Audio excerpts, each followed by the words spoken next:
The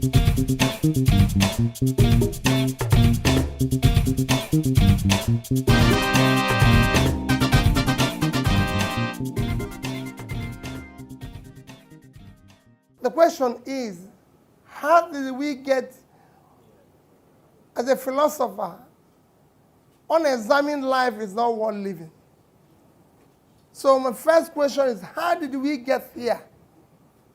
Is to ask ourselves, how did we get that we are divided is no longer an issue. Everybody knows that. But how did we get here? Looking for that, how we arrived here, becomes part of our building the solution to solving it. How are we going to get out of this mess we find ourselves? If you look at what is happening in Nigeria today, whether you call it, I say it every day, whether you call it divided Nigeria, what is our problem?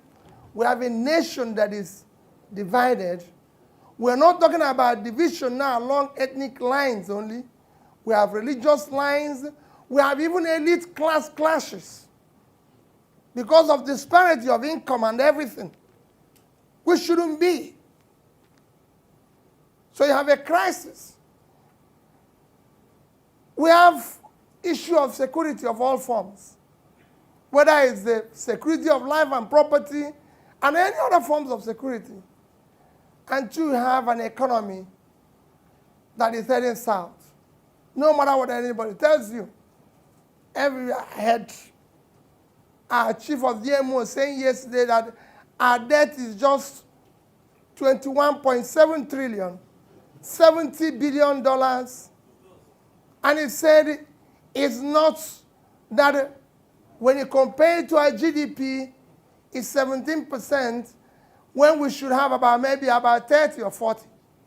The question is not how much you owe, but what did you use the one you borrowed to do? Borrowing money is not a problem. All my life I've always borrowed money. But did you invest it? Or did you use it for consumption? When you're borrowing for consumption, you're heading for a disaster. When you're borrowing for wedding and to bury your parents that didn't save anything to be buried with, you're heading for a disaster. So it's not about how much we owe. Forgetting that in year 2007, all our debts were cancelled. So why did we get here? What did we use it? Where are the bridges? Where are the roads? What we use it to do? That is the challenge. That is the question. So when you look at these three things and you ask yourself a question, that is where we'll start. No country, no place.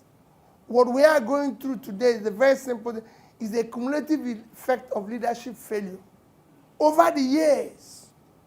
Don't blame anybody, but over the several years of Nigeria. I always like, in my own, to be able to compare A and B. Prof said here, we started the journey with Malaysia. That's what Prof said here. We started the journey with Indonesia. These are multi-ethnic places there as we are. So looking at it, in 1980, Malaysia as a country, per capita, which is what you can actually use to measure, not even calling GDP, is $1,750. That's what they are. Then, Indonesia was 490. Nigeria was 875. Just to use this, you can add South Korea, which was about the same thing, 1,740. Year 2017, Malaysia is 10,000 per capita. So they've grown about 6 times. Indonesia moved to about 4,000. So they've equally done about 6 to 7 times. Of course, South Korea have moved from that 1,740 to 27,000. So they've done 16 times. And we're under 2,000. So you've just done twice. In terms of savings, if you will look at their savings, Malaysia had $3 billion in 1980. Indonesia had 5. South Korea 3. Today, Malaysia is $125 billion. Indonesia is 110. South Korea is 365 billion. And we are merely celebrating 46. If we're sure.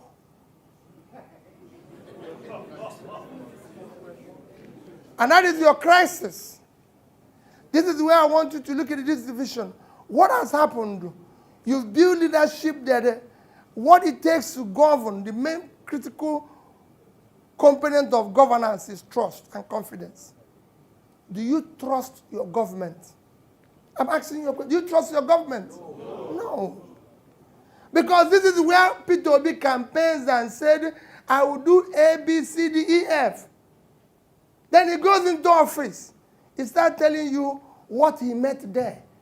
What do you think you're going to meet there? You told us a story that you're going to solve the problem because there was a problem. You're telling us you're going to solve. And you go there and say what you met. What were you going to meet? We voted you because you're going to solve it. So you can't tell us the story of what you met there. While we do not expect 100% result, we want 100% effort. Because you told us this is where we're going. And we want to go there with you. That is the trust. We voted you because you said, I'm going to solve this problem. Nobody have ever come to campaign and said there was no problem. Have you seen it before? He tells you there's a problem. The country is bankrupt. Your state is bankrupt. The local government is not. And then when you go there, he said, oh, it was not, but it's bankrupt already. So we wanted you to pull us out of that problem. And that is where you have a country where you've lost confidence in your leadership. So that needs to be rebuilt. Then the person goes in and starts talking in shop. You talk about nepotism in this country. That is the biggest form of corruption. He goes in and suddenly says, creates a magnate office and says, First Lady's office. When you were campaigning, there was nobody who saw with you. We just voted Peter Obi in. Where did the First Lady come from? Why are you going to build a huge office again? And says for this woman, we didn't vote Mr. and Mrs. We voted one person. And we want to see that one person talking to us. We didn't say throw away your wife or your husband. But we hired one person to solve this problem.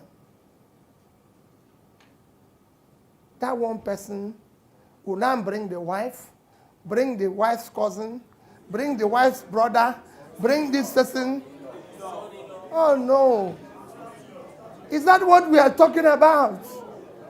What do you think this is? Even if it's your father's house, you can handle it better. Because at times you see that it's a...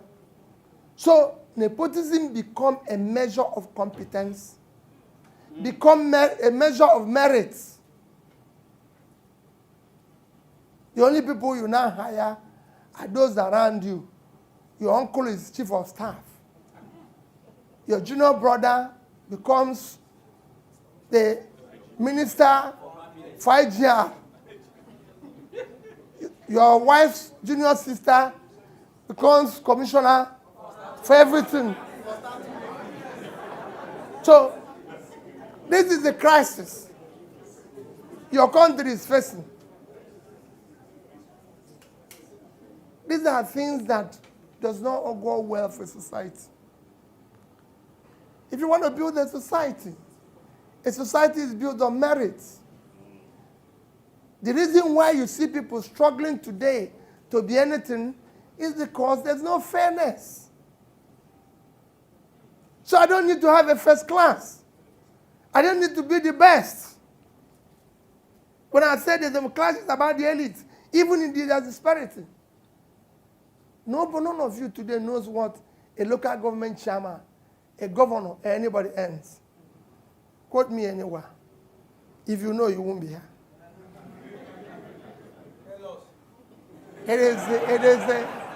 It's something you can't imagine. You can't. But what I'm saying is that you just learned the one of senators. Huh? You just learned that one. You just learned that one and you're shouting. I said, this one, if you know, you won't be here. So I don't leave you with it. But let me tell you the irony of it. Even the one you know, which is 13.5 million a month. No. This is a month. Am I right? Yes. Thank you very much. Let's compare ourselves with the biggest country in the world. The richest country in the world is America. American GDP today, if we were to talk about it, is 18.5 trillion, which means you're talking about how many times? About several times Nigerian GDP. American per capita is 50,000. Nigerian per capita is 2,000. So I'm talking about 25 times. American senator earns $174,000 a year. $174,000 a year. A year. That is about 5 billion naira. I didn't say a month. $174,000. That is about, that is about 50 million a year, $4,000 a month. $4,000 a month. But let me tell you why the disparity is not the way it is here. The professor in American university earns about $180,000. In some schools, like Stanford, professors earn $300,000. In Harvard, it's $200,000. So the professor can continue to do research. Here, the professor earns $300,000. Naira. The other one takes, no, he earns $300,000 a month. 300,000 naira a month. And the people the other people earn 13 points. The judge, whom we are blaming now, earns 500. The judge in America earns $180,000 per annum. So it's about another, he earns, you can see the similarity of income between the senator, judge, professor, the governor. In fact, governors earn according to their state. The highest paid governor in America is governor of California. Jerry Brown earns $192,000. The smallest state earns $70,000. I can tell you, ours is very far. The cost of just keeping convoy.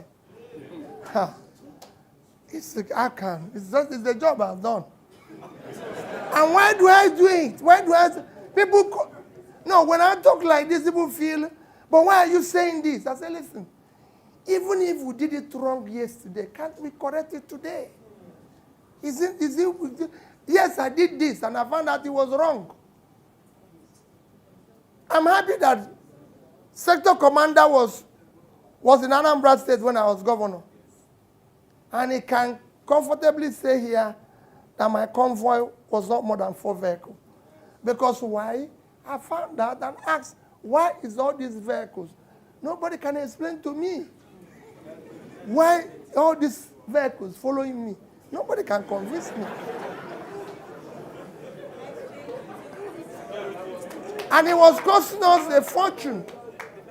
And I didn't stop it because I didn't like them following me. But because of the cost, we had a fuel dump.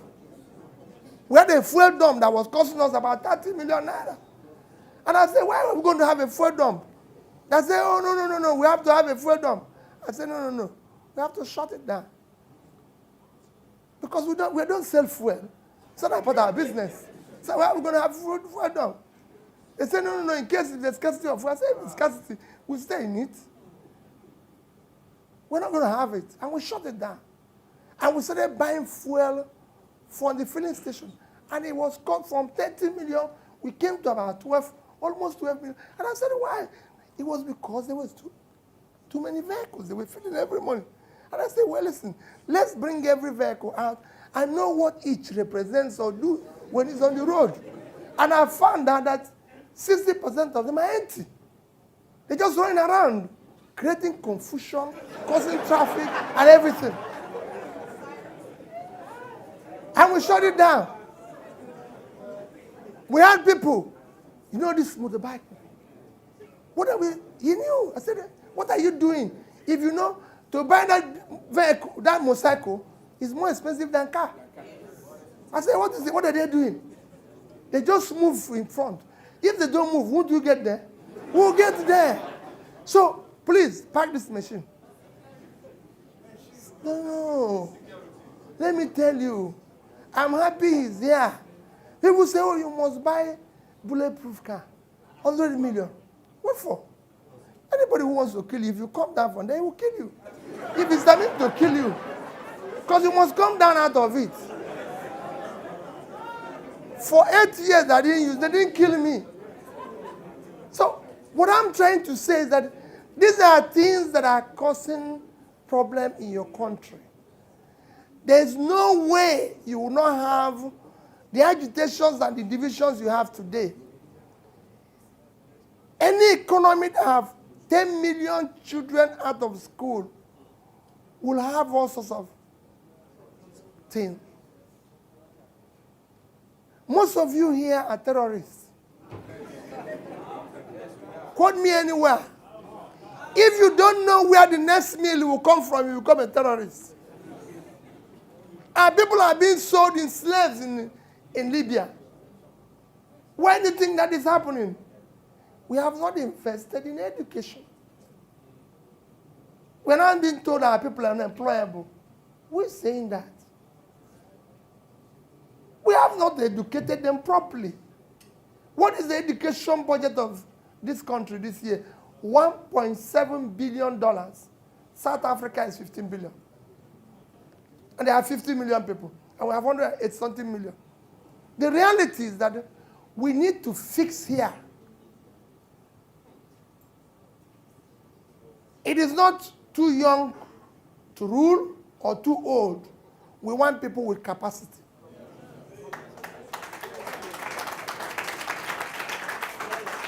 If the too young have capacity, let's follow him. We don't want this excuse that we are going to vote you in and you go in and start telling us about the problem that is inside. We know the problem already. What we now know is problem solvers. We don't want people that want to share money. We want people creators of wealth. We have too many people in governance who have never created or managed anything. If a man has not created or managed anything, he cannot manage our natural, our own collective resources. A man who has not created anything cannot manage. And that is the crisis we have faced. So these are the things that we need to do. When you talk about other countries healing themselves, the reason why we have Irish Americans is very simple. When Ireland was not good, people moved from Ireland to America. It wasn't as if they went there because they wanted to go. You want to have German Americans. When Germany was not good, they moved to America. Nigerians are moving away. Nigerians are agitating because things are not good. If we have a leader that is visionary, focused on building tomorrow, like he says, you will see all these agitations, all these divisions. When we start doing things on merit, you see them start coming down. It's happening in Asia. The Thailand, the South America, all of them have agitations as their economy continue to grow. As they continue to do things on merit, as they continue to be justice, all those things tend to disappear. But it will not disappear because I want to be related to the governor because that's the only way I can get a position, not by making first class. I want to be his son-in-law because that's the only way I can progress. I want to be this. So you find people all over. That's the only way life can make meaning to me. So for us to solve this in conclusion is that we need all of us. And that is where I throw it back to you. Because we always think that in this country the problem is the leadership. It is. But I'm beginning to say the followership is even worse. They've become insanely complacent, thinking those people will solve their problem. Nobody's going to solve your problem. We are not seeing anybody today. If you go all over the world, when politicians are not imposed, when they are moving around, seeing what is happening in different parts of the country, they are speaking, we know them and everything, but what happens there? We don't hear anything. When election comes, somebody comes from the blues and say, hey, wait a minute, if you put me in, all of us will be here and say, that man, maybe it's him, you know. How can? Nobody knows the history of that man. Nobody knows where he's coming from.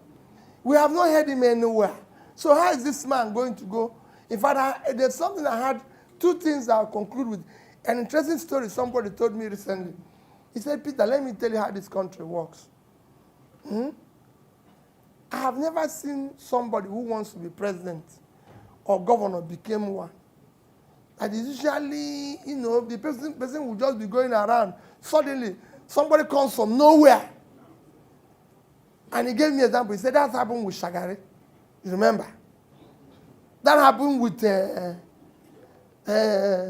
Obi-Dient. That wasn't the person. That happened with Yaradua. That happened with, you know, just come on. I said, that is actually our problem. It is this coming with surprise that is our problem. We actually want to know who is coming now. Not that when he comes, they bring him from nowhere. The other one is that in one of the functions that was recently, a comedian said that politics, governance, and comedy is not merging. He said we have, and he gave an example. He said we have now very good comedians in our legislation and everything. That the whole thing is not merging. And that is where we're talking about serious issue. And they say it's not merging with comedy. So we have finally done what? Handed even governance over to Clarus and Glingori. So what is it? Clarus and Glingori are now in charge. Good people going into politics. Okay, there's one. Good people going into politics. And they don't have the finances.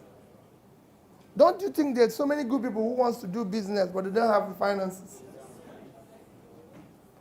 You see, we get it wrong. Going into politics does not necessarily mean you have to be going to contest for a post. No, we are politicians.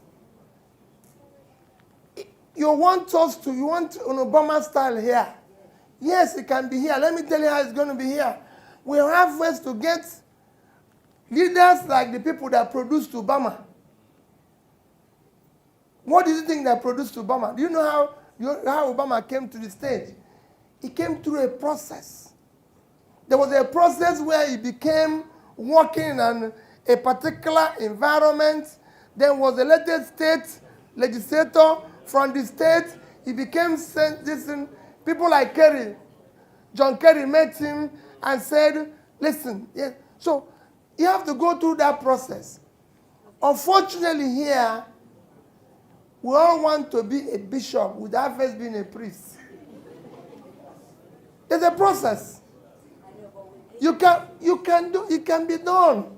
As a private businessman, it can happen. But that process, and because people don't go through that process, is the reason why we are having problems. We need to elect good leaders. So it can be done. And once you start electing good people, you collapse the cost of even the election. The reason why people are spending a fortune today is because, of course, it's corruption. And bad leaders can thrive into it and everything. So it can be done. What I ask people is go into it, become a party member, be part of the process, have your vote for the right person. It might not go on the way you thought it would be. The other question says, what is our own contribution? You asked a very important question. Your contribution is the most critical. That things that are bad is because Nigerians are, quote me anywhere. We have all the churches everywhere. Everybody is praying because they think that God will come down here and solve the problem. God is God of the universe. He created everybody. And he's helping those who help them. But here they think God will do it. Nobody even wants to work. They even want God to bring money in their house and everything. The pastors and the priests, don't they collect money from you? If it was that God will bring it, they would have left you and prayed to God. Because they're nearer to God than you they are praying for. I'm a Catholic. We don't run the church on Hail Mary full of grace. You will stop and collect money. But you pray. God will only bless hard work. Will only bless endeavor. Those who even short-term it will. So your contribution is very important. Extremely important. And it's something you must try and do. Somebody asked me about the challenge. Let me say what I said again. Whenever I talk in public space, people say to me, why is it that you're talking it now? And I said, even if I made a mistake, and I'm not saying let's correct it, it should be accepted. Do you know the biggest company in the world? The biggest company in the world hired a director because he has been part of 7 failed companies. That was the only reason why they hired him. Because he knows what will happen and the thing will fail. So they hired him for that purpose. So there's things you hire people for. So even if somebody has failed and said, I have failed, for those of us who even said it will be solved by the church, everything we read in the New Testament was written by Saul, who turned into Paul. Isn't he? So even if he was a bad man, he changed and found out that. So if anybody is changing and tell us the truth and it can solve our problem, let's deal with it. That's what I'm saying. But again, I like when the people say Ripple Center for Data and Investigation. That against journalism, that's one of the things that attracted me. I hope it can be done in this country. Because it's a country where I say, for example, that I did not borrow 1 kobo and that I left this amount of money when I'm leaving. And somebody said it's not true. When they're journalists, I didn't say I left it in a Japanese bank. I called banks here. Everybody who has seen me talk about what I left when I was in office, I mentioned the banks. And I said whenever I have opportunity, that if you go to Access Bank, I left there $50 million and 10 billion naira. You go to Fidelity, $56 million and 12 billion naira. You go to Diamond, it's $50 million and 12 billion. So it's there. If you go there, you don't find anything. Say this, Mr. Obi, don't talk again. Or the banks, they say, let them refute it. Because I have the statement. Or if anybody knows I borrowed 1 kobo ago, let him come and tell me. Or if anybody says he has visited B2B in his lodge in Abuja, let him come and tell me. Because I didn't see the reason why Governor of Anambra should own a house in Abuja. It wasn't necessary. So I shut it down. Because it was bringing no value to me. As a person, I have allergy for money. This has nothing to do with the government. As a person, I manage my own money carefully. And I believe in it. I was arguing with somebody yesterday. And it was a fair sense of argument. I said, I'm not doing this to please anybody. I said, this is my son. He's a graduate. He's working, but he doesn't have a car. Because he has to buy his own. I was the governor, not him. Nobody elected him. He has to try. He has to try. It's not a problem. That doesn't mean we're not quarreling. I said, can't you see me and him talking now? If he goes there, he says he wants to catch Uber. Let him catch it. By the time he catches it 3 times, he will know that. So that when he's driving the car, he will know that it cost him money. But if I buy it, he go and crash it. I say that you have an accident. Because if it's his own, if he sees the accident, he will run away. Because that's how it is. So all I'm trying to say is that we need people who can manage resources.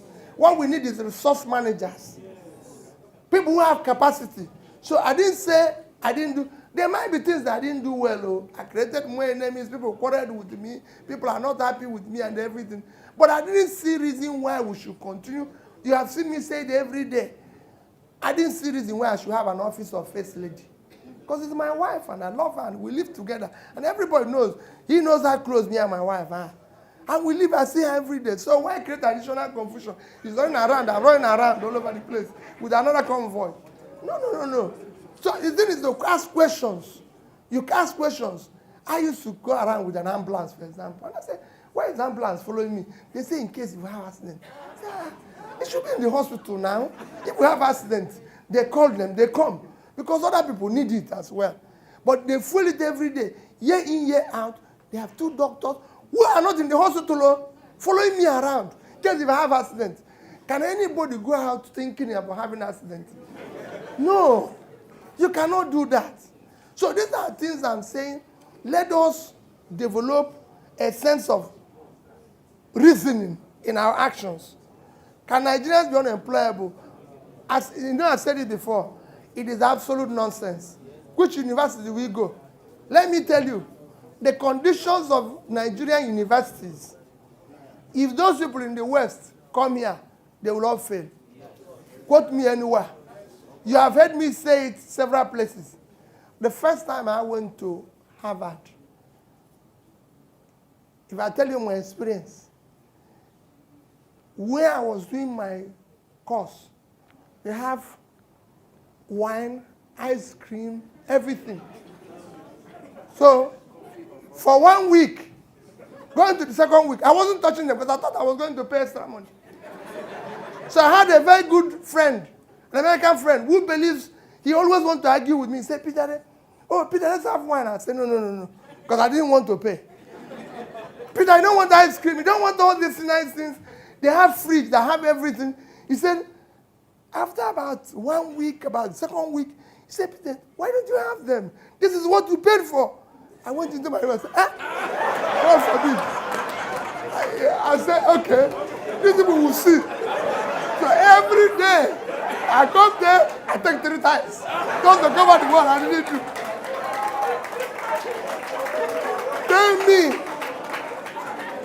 Tell me who have ever finished. Tell me which school you go here and finish studies and go and have buffet lunch and drink wine. You must be in government house. So when you see such a thing, when people come and tell you here, the circumstances, I'm an alumni of Oxford, Cambridge. I've been to all these schools. And in Cambridge, Like now I'm fasting in Cambridge. I'll tell them on Fridays, all I want is fish. And they will even ask you what type of fish. Who will ask you that? Which school? Who even told you what to eat? Talk less of choice of what to eat. So when you see such a thing, let people not come here and say, at schools, what we need is that we have not expanded the economy to accommodate the people. Can you believe the Nigerian bank, 80% of their loan had only gone to 1,000 people? Only 1,000. In a country of 180 million. 98% of the companies in China, SMEs, small people, they power the economy. But nobody is giving them money. Nobody wants to support them. If they go to get money, with all your intellectual capital, I got money from a bank in England. They didn't ask me anything. By the time I said the schools I went and what I want to do in my own country, they gave me money. Yesterday, I met a young man, 22 years old. How did I meet him? I went to speak in Yale in January. In January, I spoke at Yale University. The people there directed him to come and meet me. He said, I'm 22, I'm a Nigerian. My parents live in America, but I want to come back to Nigeria. And I want to do ABCD. I can go back to America. I have people who can raise for me about $1 million. So I want you to guide me what to do with it. In this country, nobody have come out of university and anybody will give him ₦1. If all these things they're talking about Bill Gates and this, if they were here, they won't succeed. Because nobody will give them anything. It's simple. So let's build a country. And that is where I am. Let's build a country. And that is why, so my dear, it's not that I failed, is that I've seen that we don't care. It's a very uncaring society. Nigerian people are employable. I've employed them. They work. Even when they go wrong. I was a chairman of a bank. All the people who work there are in the bank. And from here, we coach them. And when Prof was talking, he talked about our cultural diversity. The reason why we have all those diversities is that because we have decided to convert our country to a transaction. When you live in a transactional society, you think about different people. I lived in Lagos. We all bought shares in Zenith and all these banks. The more the profitable the bank is, nobody asks where anybody comes from because they just share the profit and go home. But when it fails, then become Igbo Bank or Yoruba Bank or this. So when you have a failure, you have diversity. When you have a success, you don't care about diversity. That's why nobody cares about diversity in America. What were we using here? WhatsApp. The man who founded that company that is everybody is now using just came to America and became a truck driver. And because everybody was telling him, what's up? When they tell him what to do, he say, buy WhatsApp, because that's what I'm hearing here. Today, he's a millionaire. Nobody cares where it comes from. Once your talent can match up your opportunity or your effort, nobody cares about diversity. So when people tell you about diversity, it's because it is those things they use to manage incompetence and not being merit. If you do things on merit, nobody knows anything. Thank you and God bless you.